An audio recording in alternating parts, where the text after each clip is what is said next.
गुरु महाराज, जीवन में अच्छे कर्मों को प्राथमिकता दें या फिर भक्ति को? अच्छे कर्मों को। जब अच्छे कर्म होंगे तो भक्ति तो अपने आप होने लगेगी, और आप बुरे कर्मों को प्रधानता देने लगे, जो आप भक्ति करते हैं वो भी खत्म हो जाएगी। कर्म से ही हमारा सब खेल है, कर्म से ही कल बनेगा हमारा, और कर्म से ही पिछले कर्मों से आज बना है हमारा। इसलिए हमें शुभ कर्म करने चाहिए, अच्छे कर्म करने चाहिए, खोटे कर्म नहीं करने चाहिए। क्या? खोटे कर्म नहीं करना चाहिए। आप एक बात समझें, आप किसी के साथ गलत करते हैं तो करने से पहले आपको भय होता है और करने के बाद भय होता है। जिसके साथ आप करते हैं उसके साथ जब क्रिया हो जाती है उसको तब मालूम पड़ता है, मगर आपको तो पहले से ही मालूम होता है इसका। इसलिए हमें अच्छे कर्म ही करना चाहिए। तुलसीदास जी बड़ा सुंदर चित्रण करते हैं। होना वही राम रच राखा, को कर तर्क बढ़ा बैसाखा, अस कहे जपन लगे हरि नामा।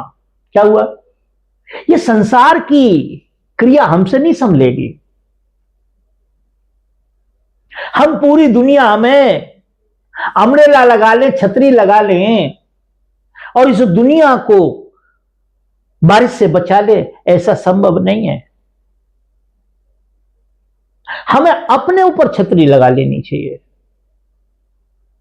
ये दुनिया हमसे नहीं संभलेगी। कौन कौन चले गए? हम ठीक हो गए, हमारे कर्म ठीक हो गए, हमारा सिद्धांत ठीक हो गया, हमारा भजन सुमरण हो गया, हमारी गुरु भक्ति ठीक हो गई, हमारी प्रभु भक्ति ठीक हो गई, तो सारा संसार ठीक हो गया। और हम ठीक नहीं, सारा संसार ठीक हो जाओ, क्या लाभ होगा? जन जन से परिचय करे, अपने से अज्ञान। सबको जानते हैं, सबको मानते हैं, राम का जन्म कैसे हुआ, कृष्ण का, ये सब क्या जानने की जरूरत है? जन जन से परिचय करे, अपने से अनजान मैं कौन हूं। और गुरु के सन्मुख बैठकर अपने को पहचान, अपने को पहचाने, शुभ कर्म करें, खोटे कर्म ना करें।